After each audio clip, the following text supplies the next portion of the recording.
عبد المطلب بیٹے تھے ہاشم کے، ہاشم بیٹے تھے عبد مناف کے، اور عبد مناف بیٹے تھے قصی کے۔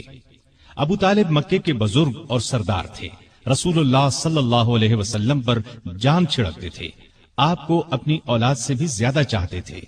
آپ 25 سال کی عمر تک ابو طالب کے ساتھ ہی رہے، پھر ان کی اجازت سے مکے کی ایک نیک خاتون سیدہ خدیجہ رضی اللہ عنہا سے شادی کر لی اور الگ رہنے لگے۔ آپ نے نبوت کا اعلان کیا تو قریش جان کے دشمن بن گئے، لیکن یہ ابو طالب ہی تھے جو آپ کی حمایت میں اٹھ کھڑے ہوئے، ہر طرح سے آپ کا ساتھ دیا۔ علی رضی اللہ عنہ کی والدہ کا نام فاطمہ رضی اللہ عنہا تھا، وہ بھی ہاشمی تھیں، یہ آپ پر ایمان لے آئی تھیں، یہ بھی آپ سے حد درجے محبت کرتی تھیں۔ انہوں نے ہجرت بھی کی اور ہجرت کے 4 یا 5 سال بعد وفات پائی۔ سیدنا علی کوئی 5 برس کے تھے کہ ملک میں قحط پڑ گیا۔ ابو طالب پر ایک بڑے کنبے کا بوجھ تھا، اس لیے آپ صلی اللہ علیہ وسلم نے ان سے علی کو مانگ لیا۔ اس وقت سے سیدنا علی آپ کے ساتھ رہنے لگے۔ سیدہ خدیجہ رضی اللہ عنہا نے ان کی پرورش اور تربیت میں آپ کا برابر ساتھ دیا۔ نبی کریم صلی اللہ علیہ وسلم نے نبوت کا اعلان فرمایا تو اس وقت سیدنا علی کی عمر قریباً 10 برس تھی۔ رسول اللہ صلی اللہ علیہ وسلم کی دعوت پر انہوں نے فوراً اسلام قبول کر لیا۔ اس طرح بچوں میں سب سے پہلے انہی کو اسلام کی دولت نصیب ہوئی۔ اب وہ بھی آپ کے ساتھ نماز پڑھنے لگے۔ ایک دن ان کے والد ابو طالب نے انہیں آپ کے ساتھ نماز پڑھتے دیکھا تو پوچھا، بیٹا یہ دین کیا ہے جس پر تم چل رہے ہو؟ انہوں نے فوراً جواب دیا، ابا جان میں اللہ اور اس کے رسول پر ایمان لے آیا ہوں، ان کی تصدیق کر چکا ہوں اور یہ میں نے ان کے ساتھ نماز پڑھی ہے۔ اس پر ابو طالب نے کہا، محمد تمہیں بھلائی کے سوا کسی چیز کی طرف نہیں بلائیں گے، تم ان کے ساتھ لگے رہو۔ سیدنا علی رضی اللہ عنہ بچپن ہی سے نیک تھے، بتوں سے نفرت کرتے تھے۔ رسول اللہ صلی اللہ علیہ وسلم کی تربیت نے انہیں علم کا سمندر بنا دیا۔ لڑکپن ہی میں لکھنا پڑھنا سیکھ لیا۔ اس زمانے میں یہ بہت بڑی خوبی کی بات تھی۔ اسی زمانے میں انہوں نے ہتھیار چلانے اور دشمن سے لڑنے کا ڈھنگ بھی سیکھ لیا۔ جوان ہونے تک انہوں نے سپاہ گری کے اصول اور قاعدے پوری طرح سیکھ لیے۔ کشتی میں تو کوئی ان سے جیت نہیں سکتا تھا۔ والد کی وفات کے بعد صرف 3 برس مکے میں رہے۔ رسول کریم صلی اللہ علیہ وسلم نے جب ہجرت کی تو سیدنا علی کو اپنے بستر پر سلایا۔ لوگوں کی جو امانتیں آپ کے پاس تھیں وہ سب آپ نے علی کے حوالے کی اور فرمایا، یہ امانتیں ان کے مالکوں کو سونپ کر مدینے آ جانا۔ کافروں نے اس وقت آپ کے گھر کو گھیر رکھا تھا۔ آپ صلی اللہ علیہ وسلم رات کے وقت گھر سے نکلے تو اللہ تعالیٰ نے کافروں کی آنکھوں پر پردے ڈال دیے اور وہ آپ کو نہ دیکھ سکے۔ صبح انہیں معلوم ہوا کہ رسول اللہ صلی اللہ علیہ وسلم مکان چھوڑ کر جا چکے ہیں تو وہ بہت جھنجھلائے۔ انہوں نے علی کو پکڑ لیا، آنکھیں نکال کر بولے، بتاؤ تمہارے صاحب کہاں ہیں؟ اس پر سیدنا علی نے جواب دیا، مجھے کچھ معلوم نہیں کہ وہ کہاں ہیں۔ یہ جواب سن کر انہیں سخت غصہ آیا، ڈانٹ ڈپٹ کی، پھر انہیں اپنے ساتھ لے گئے، ایک جگہ قید کر دیا، لیکن جب ان سے کچھ معلوم نہ ہو سکا تو چھوڑ دیا۔ اب انہوں نے لوگوں کی امانتیں لوٹائیں، پھر مکے سے ہجرت کر کے آپ صلی اللہ علیہ وسلم کی خدمت میں حاضر ہوئے۔ اس وقت آپ قباء میں تشریف فرما تھے۔ علی رضی اللہ عنہ نے مکے سے قباء تک کا سفر پیدل طے کیا۔ یہ 350 میل کا سفر ہے۔ قباء پہنچے تو پاؤں میں چھالے پڑ چکے تھے۔ پھر آپ رضی اللہ عنہ نبی صلی اللہ علیہ وسلم کے ساتھ مدینے آ گئے۔ ہجرت کے بعد سیدنا علی رضی اللہ عنہ نے 35 برس سے کچھ زیادہ مدت مدینے میں گزاری۔ یہ ان کی مدنی زندگی کہلائی۔ ہجرت سے کچھ عرصہ بعد نبی صلی اللہ علیہ وسلم نے مسجد نبوی کی تعمیر فرمائی۔ اس تعمیر میں رسول اللہ صلی اللہ علیہ وسلم اور دوسرے صحابہ نے بھی حصہ لیا۔ وہ اینٹیں اور گارا ڈھوتے وقت اشعار پڑھتے جن کا مطلب ہے، جو مسجد تعمیر کرتا ہے کھڑے ہو کر اور بیٹھ کر مشقت برداشت کرتا ہے، اور جو گرد و غبار اور مٹی سے بچنے کے لیے اس سے جی چراتا ہے، وہ دونوں برابر نہیں ہو سکتے۔ مسجد کے ساتھ رسول اللہ صلی اللہ علیہ وسلم کے رہنے کے لیے چند حجرے بھی تعمیر ہوئے۔ سیدنا علی رضی اللہ عنہ بھی یہیں آ گئے۔ ہجرت کے بعد آپ نے بھائی چارہ کرایا تو علی کو اپنا بھائی بنایا۔ ہجرت کے دوسرے سال آپ نے اپنی پیاری بیٹی سیدہ فاطمہ رضی اللہ تعالی عنہا کی شادی علی سے کر دی۔ اس وقت سیدنا علی کے پاس ایک زرہ اور ایک گھوڑے کے سوا کچھ نہیں تھا۔ انہوں نے یہ زرہ سیدنا عثمان کے ہاتھ 480 درہم میں فروخت کر دی۔ سیدنا عثمان رضی اللہ عنہ نے یہ رقم انہیں دے دی اور زرہ بھی یہ کہہ کر لوٹا دی کہ یہ میری طرف سے تحفہ ہے۔ اس رقم سے انہوں نے شادی کا سامان خریدا اور گھر کی ضرورت کے لیے بھی رقم بچائی۔ نبی کریم صلی اللہ علیہ وسلم نے صحابہ کو جمع فرمایا، ان کے سامنے نکاح پڑھایا۔ رخصتی چند ماہ بعد ہوئی۔ زرہ کی قیمت میں سے جو رقم بچی تھی اس سے سیدنا علی نے ولیمے کی دعوت کا انتظام کیا۔ اس دعوت میں کھجوریں، جو کی روٹی، پنیر اور ایک خاص قسم کا شوربہ تھا۔ نبی کریم صلی اللہ علیہ وسلم نے رخصتی کے وقت اپنی بیٹی کو یہ چیزیں دی: ایک چارپائی، ایک بستر، چمڑے کا ایک تکیا جس میں کھجور کی چھال بھری ہوئی تھی، پانی کا ایک مشکیزہ، مٹی کے 2 گھڑے، اناج پیسنے کی ایک چکی، مٹی کا ایک پیالہ اور 2 چادریں۔ سیدہ فاطمہ جب اپنے خاوند کے ساتھ ان کے گھر چلی گئیں تو نبی کریم صلی اللہ علیہ وسلم وہاں تشریف لائے۔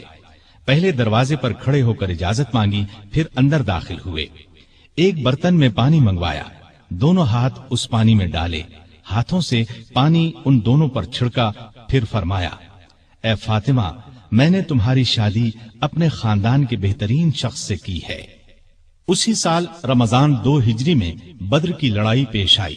شادی کے بعد سیدنا علی رضی اللہ عنہ سیدہ فاطمہ رضی اللہ عنہا کا بہت خیال رکھتے تھے، وہ بھی ان کی بہت عزت کرتی تھیں۔ دونوں نے گھر کے کام آپس میں بانٹ لیے تھے۔ ایک روز آپ صلی اللہ علیہ وسلم ان کے گھر تشریف لائے تو علی گھر میں نہیں تھے۔ سیدہ فاطمہ سے پوچھا تو انہوں نے فرمایا کہ میرا ان سے کچھ جھگڑا ہو گیا تھا، غصے میں گھر سے باہر چلے گئے ہیں۔ آپ نے ان کے بارے میں پتہ کرایا تو وہ مسجد میں سو رہے تھے۔ آپ مسجد میں تشریف لے گئے، وہ واقعی وہاں سو رہے تھے۔ چادر پہلو سے سرک گئی تھی اور مٹی ان کے جسم سے لگ گئی تھی۔ آپ مٹی پوچھنے لگے اور فرمایا: ابو تراب اٹھو، ابو تراب اٹھو۔ اس روز سے آپ کا لقب ابو تراب مشہور ہو گیا۔ تراب مٹی کو کہتے ہیں، یعنی مٹی والا۔ کوئی انہیں ابو تراب کہتا تو بہت خوش ہوتے۔ انہیں دنیا کے سامان اور مال و دولت سے بالکل پیار نہیں تھا۔ ان کی زندگی فقیرانہ تھی، محنت مزدوری کر کے روزی کماتے تھے، روکھی سوکھی کھا کر گزارا کرتے تھے۔ لڑائی کے میدان میں جاتے تو فرمایا کرتے تھے: لڑائی کے میدان میں مجھے پرواہ نہیں ہوتی کہ موت میری طرف آ رہی ہے یا میں موت کی طرف بڑھ رہا ہوں۔ اسی دلیری کی وجہ سے آپ رضی اللہ عنہ اسد اللہ کے لقب سے مشہور ہوئے۔ بدر کی لڑائی میں سیدنا علی بھی شریک ہوئے۔ ان کے ہاتھ میں ایک جھنڈا تھا۔ دونوں لشکر آمنے سامنے ہوئے تو کافروں کے لشکر سے عتبہ، شیبہ اور ولید میدان میں نکلے اور مسلمانوں کو مقابلے کے لیے للکارا۔ مسلمانوں کی طرف سے بھی 3 انصاری جوان، عوف، معوذ اور عبداللہ بن رواحہ رضی اللہ عنہم میدان میں آ گئے، لیکن ان تینوں کو دیکھ کر کافروں نے ان سے لڑنا اپنی شان کے خلاف سمجھا۔ عتبہ نے پکار کر کہا: اے محمد، یہ لوگ ہمارے جوڑ کے نہیں ہیں، ہماری قوم کے لوگوں کو ہمارے مقابلے پر بھیجو۔ اس پر رسول اللہ صلی اللہ علیہ وسلم نے سیدنا علی، سیدنا حمزہ اور سیدنا عبیدہ بن حارث رضی اللہ عنہم کو حکم دیا کہ آگے بڑھ کر ان کا مقابلہ کریں۔ تینوں بہادر فوراً آگے بڑھے۔ اس وقت سیدنا علی رضی اللہ عنہ نے سر پر سفید صوف کا ترہ لگا رکھا تھا۔ ان کا سامنا ولید سے ہوا، سیدنا حمزہ کا عتبہ سے اور سیدنا عبیدہ کا شیبہ سے ہوا۔ ولید اور عتبہ دونوں سیدنا علی اور سیدنا حمزہ کے ہاتھوں مارے گئے، لیکن عبیدہ شیبہ کے ہاتھوں زخمی ہوئے۔ علی شیبہ پر چھپٹے اور ایک ہی وار میں اس کا کام تمام کر دیا۔